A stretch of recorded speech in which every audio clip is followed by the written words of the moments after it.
வேதம் கேட்போம்.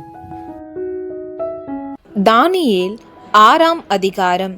ராஜ்யம் முழுவதையும் ஆளும்படிக்கு தன் ராஜ்யத்தின் மேல் 120 தேசாதிபதிகளையும் ராஜாவுக்கு நஷ்டம் வராதபடிக்கு அந்த தேசாதிபதிகள் கணக்கு ஒப்புவிக்கிறதுக்காக அவர்களுக்கு மேலாக 3 பிரதானிகளையும் ஏற்படுத்துவது தரியுவுக்கு நலம் என்று கண்டது.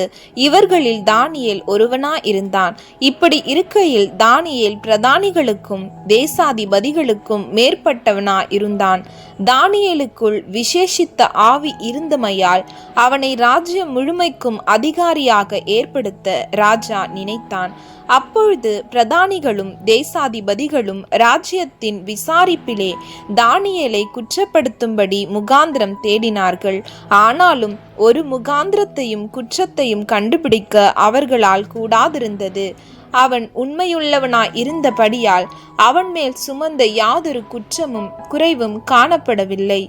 அப்பொழுது அந்த மனுஷர், நாம் இந்த தானியேலை அவனுடைய தேவனை பற்றிய வேத விஷயத்திலே குற்றப்படுத்தும் முகாந்திரத்தை கண்டுபிடித்தால் ஒழிய அவனை வேறொன்றிலும் குற்றப்படுத்தும் முகாந்திரத்தை கண்டுபிடிக்க கூடாது என்றார்கள்.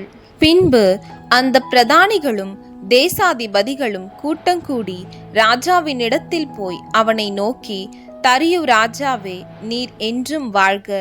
எவனாகிலும் 30 நாள் வரையில் ராஜாவாகிய உம்மை தவிர எந்த தேவனையானாலும் மனுஷனையானாலும் நோக்கி யாதொரு காரியத்தை குறித்து விண்ணப்பம் பண்ணினால் அவன் சிங்கங்களின் கெபியிலே போடப்பட ராஜா கட்டளை பிறப்பித்து உறுதியான தாக்கீது செய்ய வேண்டும் என்று ராஜ்யத்தினுடைய எல்லா பிரதானிகளும் தேசாதிபதிகளும் பிரபுக்களும் மந்திரிமார்களும் தலைவர்களும் ஆலோசனை பண்ணி கொண்டிருக்கிறார்கள்.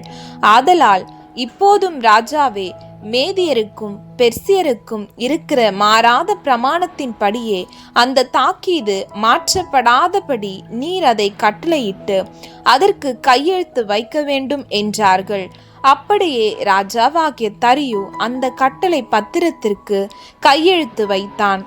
தானியேலோ வென்றால் அந்த பத்திரத்துக்கு கையெழுத்து வைக்கப்பட்டதென்று அறிந்த போதிலும் தன் வீட்டுக்குள்ளே போய் தன் மேல் அறையிலே எருசலேமுக்கு நேராக பல கனிகள் திறந்திருக்க அங்கே தான் முன் செய்து வந்தபடியே தினம் 3 வேளையும் தன் தேவனுக்கு முன்பாக முழங்கார் படியிட்டு ஜெபம் பண்ணி ஸ்தோத்திரம் செலுத்தினான்.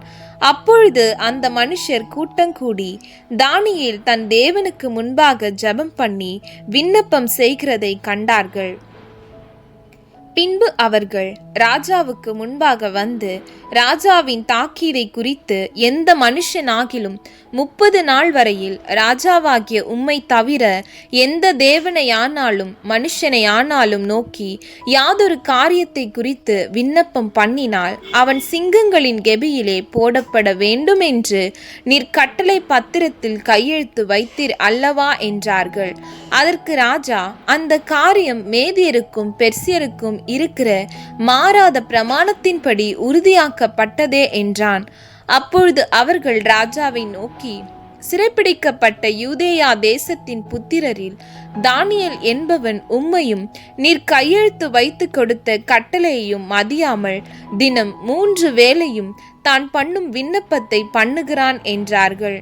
ராஜா இந்த வார்த்தைகளை கேட்டபோது தன்னில் மிகவும் சஞ்சலப்பட்டு தானியேலை காப்பாற்றும்படிக்கு அவன் பேரில் தன் மனதை வைத்து அவனை தப்புவிக்கிறதற்காக சூரியன் அஸ்தமிக்கும் மட்டும் பிரயாசப்பட்டு கொண்டிருந்தான். அப்பொழுது அந்த மனுஷர் ராஜாவினிடத்தில் கூட்டமாய் வந்து, ராஜா கட்டளையிட்ட எந்த தாக்கீதும் கட்டளையும் மாற்றப்படக்கூடாதென்பது மேதியருக்கும் பெர்சியருக்கும் பிரமாணமாய் இருக்கிறதென்று அறிவீராக என்றார்கள். அப்பொழுது ராஜா கட்டளையிட அவர்கள் தானியேலை கொண்டு வந்து அவனை சிங்கங்களின் கெபியிலே போட்டார்கள். ராஜா தானியேலை நோக்கி, நீ இடைவிடாமல் ஆராதிக்கிற உன் தேவன் உன்னை தப்புவிப்பார் என்றான். ஒரு கல் கெபியினுடைய வாசலின் மேல் கொண்டு வந்து வைக்கப்பட்டது. தானியேலை பற்றிய தீர்மானம் மாற்றப்படாதபடிக்கு ராஜா தன் மோதிரத்தினாலும் தன் பிரபுக்களின் மோதிரத்தினாலும் அதின் மேல் முத்திரை போட்டான்.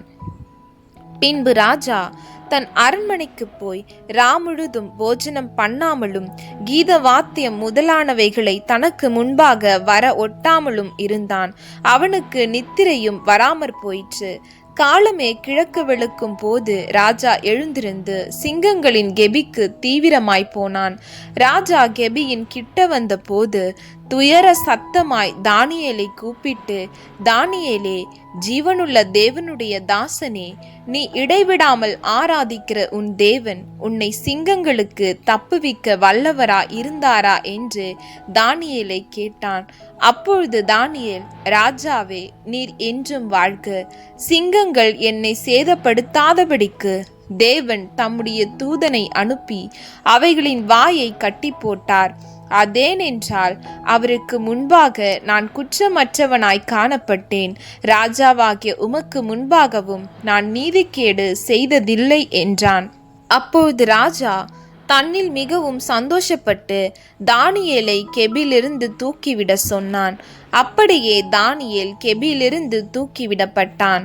அவன் தன் தேவன் பேரில் விசுவாசித்திருந்தபடியால் அவனில் ஒரு சேதமும் காணப்படவில்லை. தானியேலின் மேல் குற்றம் சாற்றின மனுஷரையோ வென்றால் ராஜா கொண்டு வர சொன்னான். அவர்களையும் அவர்கள் குமாரரையும் அவர்கள் மனைவிகளையும் சிங்கங்களின் கெபியிலே போட்டார்கள். அவர்கள் கெபியின் அடியிலே சேரும் முன்னே சிங்கங்கள் அவர்கள் மேல் பாய்ந்து அவர்கள் எலும்புகளை எல்லாம் நொறுக்கி போட்டது. பின்பு ராஜாவாகிய தரியு தேசமெங்கும் குடியிருக்கிற எல்லா ஜனங்களுக்கும் ஜாதியாருக்கும் பாஷைக்காரருக்கும் எழுதினது என்னவென்றால், உங்களுக்கு சமாதானம் பெருக கடவது. என் ராஜ்யத்தின் ஆளுகைக்குள் எங்குமுள்ளவர்கள் யாவரும் தானியேலின் தேவனுக்கு முன்பாக தானியேலை சிங்கங்களின் கைக்கு தப்புவித்த அவரே தப்புவிக்கிறவரும் இரட்சிக்கிறவரும் வானத்திலும் பூமியிலும் அடையாளங்களையும் அற்புதங்களையும் செய்கிறவருமா இருக்கிறார் என்று எழுதினான். தரியுவின் ராஜ்யபார காலத்திலும் பெர்சியனாகிய கோரேசுடைய ராஜ்யபார காலத்திலும் தானியேலின் காரியம் ஜெயமாயிருந்தது.